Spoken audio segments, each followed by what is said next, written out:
Hey, Realtors. On your way to a listing presentation, Zillow Showcase helps you stand out with sellers by putting their listing and your brand in the spotlight on Zillow. With Zillow Showcase, your listings can get prioritized placement, astonishing performance, and exclusivity. Showcase is designed to not exceed 10% of listings in a market. Don't wait to give your business the premium marketing and branding treatment it deserves. Visit showingtimeplus.com/Spotify to get started with Zillow Showcase. Ryan Reynolds here from Mint Mobile. With the price of just about everything going up during inflation, we thought we'd bring our prices down. So to help us, we brought in a reverse auctioneer, which is apparently a thing. Mint Mobile Unlimited Premium Wireless. How to get 30, 30, bit to get 30, bit to get 20, 20, 20, bit to get 20, 20, bit to get 15, 15, 15, 15, just $15 a month? Sold! Give it a try at mintmobile.com/switch.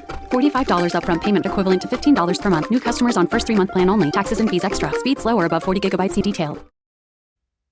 Hey guys, welcome to this week's podcast episode for the Financial Freedom Podcast.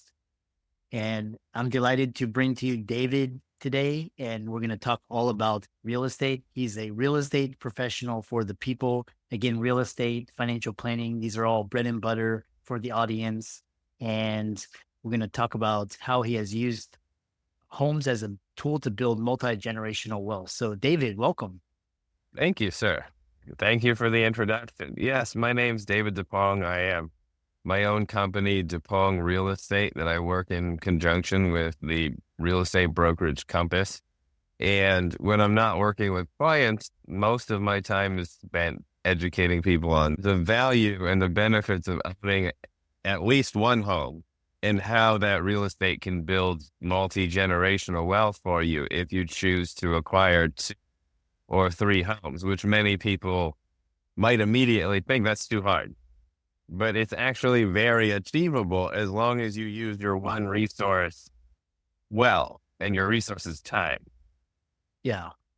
Interesting. And when you talk about this idea of multiple home ownership, are you talking about basically, because I know, for example, the celebrities and the Wall Street, they have a primary and then they have vacation homes. Or are you talking about landlordship? Elaborate.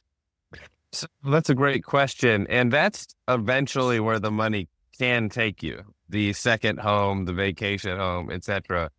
But when you invest in high cost, high appreciation markets like LA, San Francisco, Orange County, New York, places where there's a higher demand than supply of home that's going to be built in the future, you can put the money to smart work instead of just hard work.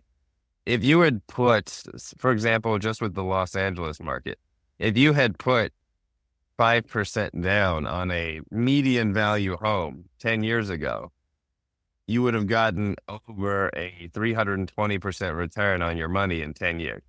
You'd be sitting on enough money to put 20% down on a $2 million house with a year or two's worth of payments in the bank and all your closing costs covered. And that would have just been by you paying your rent. So by owning a property or a duplex where you can buy a home and own it and not cover all of the costs yourself, every few years, every 7 to 15 years, there comes a time where you have so much money saved up in it, you can use it to easily put a down payment down on 1 or 2 other properties in your area. And during that time, what you do is you figure out how to make the first property break even or cash flow. So now that property is just a bank that's going to pay for your retirement, your travels, your vacation second home. And you spend the next few years working on property 2 and 3. And you can see how, as you develop that strategy, when you get to properties 3, 4, and 5, now one of your homes is always full of money that you can leverage for an investment opportunity, for another property, for traveling, for living life the way you should, as opposed to working paycheck to paycheck and renting in a neighborhood that might just be very high rent. Yeah, really interesting. And so basically what you're talking about is using home ownership to, I wouldn't say speculate, but if you're strategic about it, you leverage that and for extra income. I use two questions I have is, or the audience may have is, One, for example, Los Angeles, New York City, Miami, all these, isn't this is this a strategy only for rich people, or because it seems like people could get priced out of the market? What are your thoughts? Well, that's a great question. And it's a lot less speculation as it is just the reality of time. Like, even if you went to Miami or Georgia, Atlanta, one of these neighborhoods that's bustling, that's improving, if you look at the last 39 years in our market or in a growing market like Austin, Miami, New York, you see a higher than normal average appreciation over 40 years. So we're not speculating as, oh, you're going to get rich over the next 5. But because these neighborhoods have performed over the last 30 years, they have a higher likelihood of working than all the other neighborhoods you might want to invest in, unless you're going for a per door strategy where you're buying 30 homes that are 100K or less, and you just want rents and tenants. That's not what I'm trying to do. I'm not trying to manage that many people. And for these homes, like in Los Angeles, if you have a high paying job, there are down payment assistance and low down payment programs where you can buy $1 million house with 3 or 3.5% down plus closing costs. You need roughly, for a $1 million house, you'd need 35 to 50K. For a $500,000 house, you'd need somewhere between 15 and 25K. That's not wealthy money. That's you and your partner, you and your spouse, you and your investment partner, not related to you, working an extra job for 1 to 2 years and just not spending money like crazy when you're younger, so that you can get this investment vehicle that hardly needs you to be involved at all. And that will automatically build your wealth for you as long as you manage to pay your own rent, which people will often they'll find any way to pay their own rent, but they won't find any way to buy their own house. And that's the problem, that they're not educated that you could sacrifice 2 years, 3 years when you're younger, when you can afford to work those extra hours, when you don't have kids, when you don't have a spouse, when you don't have all these other responsibilities or health problems. And it will set you up with an asset that could take care of you from age 50 to 100. You have no idea how long you're going to live, but you do know that at the very least you can live in it. And if you don't keep taking money out of it recklessly, you'll have over $1 million in our market to figure out how to live off of or leverage to take care of yourself. Does that make sense? Yeah, it makes sense. Makes perfect sense. And because I used to work, one of my attendings during residency, basically because he didn't want to be a landlord and he didn't have time. A lot of these high income earners, they want to use the power of appreciation. So he basically found the fastest appreciation neighborhood, bought a house. He just basically, he still made his surging income and then paid his mortgage, whatever. And then every 3, 4, 5 years, he would sell it. And then he'd take the profits and reinvest it into a new one. And he'd continue this over and over. Exactly. It seems like it took a long time. Because he did the first investment, there's always a point every property reaches where it can cover itself financially. And if it breaks even, you're making money on the equity and appreciation every month. That's all icing on the cake at this point. But he started that vehicle. And now that vehicle is going to keep doing the heavy lifting on every other vehicle that he ever puts that money in. Yeah.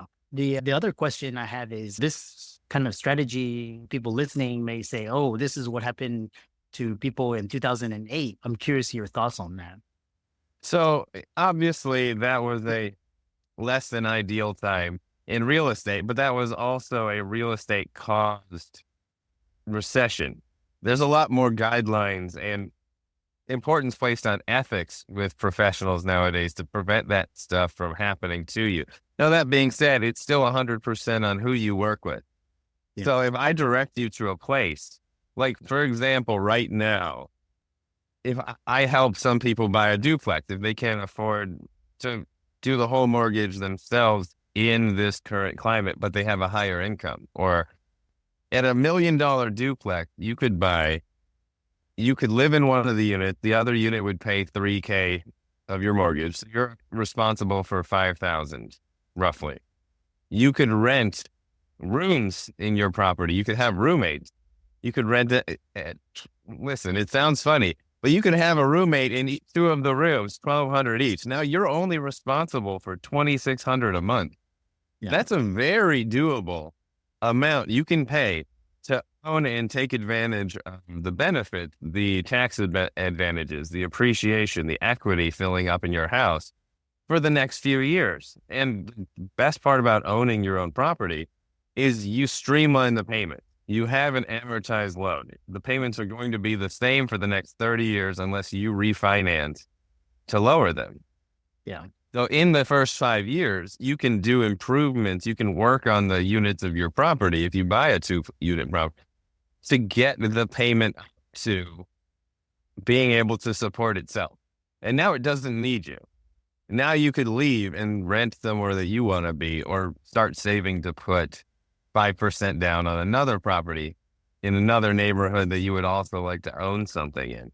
But it's not the way we avoid people losing their homes like that, to bring it back around, is we do the research. We buy as close as possible to the most developing city in your budget in our area. And then we make sure, okay, so if you had to move out, if you had to rent both of them and you were taking a $1,000 loss every month or a $2,000 loss every month, and you had to pay that in, you had to invest that in from your active income. Is there someone that you can live with? Is your income easily able to cover that during those harder times? Is there a way that we can protect you? So worst case scenario, you moved into something that's less expensive, you support your property, and then in a few years, as time always does, you make money on that property. So you have to look at it from all angles before you make the purchase, as opposed to going, oh, I can buy this with 0% debt. I can get this real cheap. I can borrow all this money. Well, when you've leveraged yourself that far and you haven't done any of the risk work, that can lead you into a situation where you have to sell, and you have to sell at a discount because you have to get out. People can't recover from that. You need to lean on your professional to help you plan long term, to say, hey, here's my 10-year plan. We're going to be checking in twice a year for the next 10 years unless you have a more immediate need. And we're going to help each other stay accountable on how this plan is supposed to work. Yeah, fascinating. It triggered so many ideas. It's basically owning your home as a vehicle to financial independence, wealth, and then you're leveraging that. And basically you have to be very strategic. You have to know what part of the economic business cycle, market cycle you're in, and especially make sure the numbers work and avoid just bad speculation, which is what everybody was doing in 07 and 08. It can be, I've never heard of this, but it's interesting to see, because most of the time it's rental, landlord, syndication, development. So this is an interesting way of what you're describing, also house hacking. A couple other questions is, so this is one thing is in terms of, you talk about saving for the future. So talk about how the instant gratification mindset of the younger generation could affect them negatively when investing in homes or in financial planning in general. So that's a great question. And I'm guilty of it in certain parts of my life. I see nieces and nephews that are guilty of it. The world is so matchy-matchy. We're comparing each other to everybody else on Instagrams. Mine's much more, I want to go out and travel now. I'm young. I don't want to wait this time. If you need down payment assistance, if you want to have something that's going to take care of you for the last half of your life, you can start saving and applying to all those programs today, as long as you're gainfully employed. A few years of sacrifice now, which I hate to use the word sacrifice, because you're going to make a lot of money and not become homeless and have to pick and choose your opportunities in the future. But you can do all that now when you're young and it doesn't really matter. And you can delay that gratification to most of your life. Whereas a lot of people's mindsets now are, I can't afford it right now. Rents are too high right now. Prices are too high right now. I may as well not even bother. How is that ever going to fix your issue? Yeah. Yeah. It's quite interesting because, when you buy your first property, either home or investment, there's this kind of sticker because basically there's prop tax, there's maintenance, things break down. And then all of a sudden you're like, oh, that's why people prefer to rent. But then you realize that this is a quote asset that's here for the long term. And you'll see 15 years later, it's okay. I should have they say the best time to get into real estate is yesterday, but get The into second best time is today. today. It's a difference in ideology from a scarcity mindset to an abundance mindset of if I do that, I will have everything I need to take care of myself. Or I can't do this. It will take too much from me. I don't have time. I don't have the money. It's basically an excuse to help you feel better. But if you're willing to do a little bit of work now, you can start the wheel on wealth that your kids will have to work half as hard as you to keep growing. And their kids won't even have to really work to keep growing. And 3 generations, 4 generations down, instead of 1 or 2 companies that own all the real estate, it's different families that own 3 or 4 houses. Everybody understands the power of real estate, and it becomes a regular thing to educate your kids on why they need to buy a home. Because yes, buying is more expensive than renting. Yes, at 7%, 6% interest rate, it is more expensive than renting, but you are investing. Every dollar you pay above your old rent is invested in your future. And I hate the term house poor. If you own a home and you've made sure that you can properly pay for it without overextending yourself financially, you've done yourself so much good for the future that there should never be a term called poor that can relate to you again. You are not house poor. You own a home and an investment and you have a safe place to live. People who are outside right now, who don't have a place, people who are on the 5-year wait list to get Section 8 or rental assistance, those people have something to worry about. And a lot of this work, all of this work that I do, is to get in touch with people while they have enough time to do something about it, early enough in their life that it's not going to take more than 1 or 2 changes to achieve this.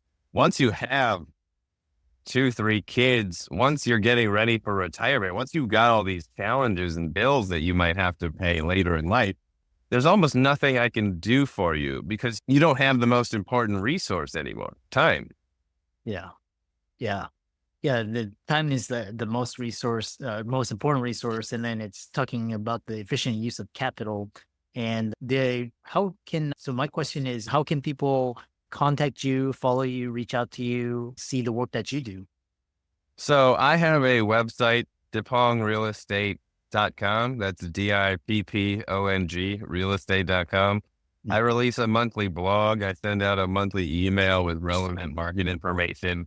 I post multiple times a month at Dippong Real Estate LA on Instagram, TikTok, and Facebook, trying to spread a base level of education to as many ages and as many platforms as I can reach, so that when I'm not working with clients who just can buy or sell, they have the property, they have the money, that I can at least help a certain percentage of the average person learn why so many wealthy people own their homes and never sell.